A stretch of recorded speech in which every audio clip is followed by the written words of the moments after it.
बिस्मिल्लाहिर्रहमानिर्रहीम। अस्सलाम वालेकुम प्यारे व्यूअर्स एंड यूट्यूब फैमिली, उम्मीद करती हूँ आप खैरियत से होंगे। आज मैं फिर हाज़िर हुई हूँ एक यूनिक और नई रेसिपी के साथ।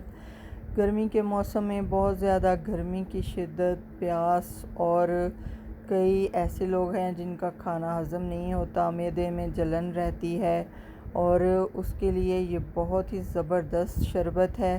तो कच्चे आमों का शरबत बनाना बहुत ही आसान है। तो अपनी रेसिपी को स्टार्ट करते हैं। सबसे पहले बिस्मिल्लाहिर्रहमानिर्रहीम, मैंने तकरीबन आधा किलो आम कच्चे लिए हैं और थोड़ा सा पुदीना फ्रेश वाला लिया है और उसको 2 कप पानी में ऐड करके अच्छे से उसको पका लिया है। बिल्कुल ये अच्छे से पक चुके हैं। अब हम इसको निकाल लेंगे और ये पानी हमने ज़ाया नहीं करना, आगे रेसिपी में हमारे काम आएगा। तो हमने इसको निकाल के इसके ऊपर अंदर से जो गुठलियाँ हैं वो अलहदा कर लेनी है। और ये देखिए, इस तरह हमने छुरी की मदद से इसकी गुठलियाँ अलहदा कर लेनी है और इसको अच्छे से ग्राइंड कर लेना है। अगर आज की ये मेरी रेसिपी आप लोगों को पसंद आए तो लाइक और शेयर और सब्सक्राइब करना मत भूलिएगा। अगर आप मेरे चैनल पर नए हैं तो प्लीज़ मेरे चैनल को सब्सक्राइब करें, बेल आइकन के बटन को प्रेस, ताकि मेरी हर आने वाली वीडियो सबसे पहले आप तक पहुंचे। तो अब हमने वो पानी, पुदीना और 2-3 कप पानी के ऐड करके इसको अच्छे से ग्राइंड कर लेना है, जूसर वाले जग में ऐड करके। और थोड़ा सा ग्रीन फूड कलर भी ऐड करना है, आप चाहें तो स्किप भी कर सकते हैं। तो अच्छे से इसका पल्प निकाल लेना है। इसी तरह सारे जो हमने ग्राइंड किया हुआ है जूस, उसका सारा जो पल्प निकाल लेना है।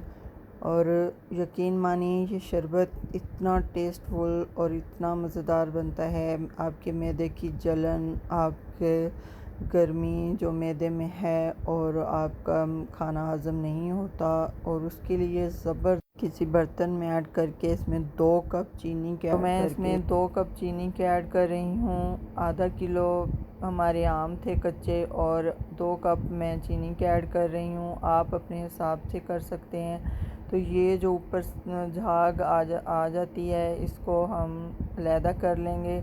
ये आमों की या पुदीने की झाग नहीं है, ये जो चीनी में मैल वगैरह होती है उसकी है। तो हम इसको साइड में कर लेंगे और उसके बाद आधा चम्मच काला नमक और आधा चम्मच ही ज़ीरा पाउडर का ऐड करेंगे और इसको गाढ़ा होने तक पकाएंगे। ये देखिए, हमारा जूस जो बिल्कुल गाढ़ा हो गया है, हमारा शरबत। अब हम इसको किसी बाउल में कर लेंगे सर्व, और गिलास में थोड़ा थोड़ा डाल के हम इसमें और पानी ऐड करके, पुदीना और लेमन के स्लाइस ऐड करके और थोड़ा सा तुकमलंगा ऐड करके हम इसको अच्छे से मिक्स कर लेंगे। तो यकीन मानिए ये इतना मज़ेदार और इतना ज़बरदस्त शरबत तैयार होता है कि आप पिएंगे तो आपको मज़ा आ जाएगा। बिना केमिकल के ये शरबत तैयार होता है। आप भी इस शरबत को ज़रूर बनाइए। कमेंट बॉक्स में ज़रूर बताइएगा ये शरबत आपको कैसा लगा। मिलते हैं किसी नई रेसिपी के साथ, तब तक के लिए इजाज़त चाहती हूँ।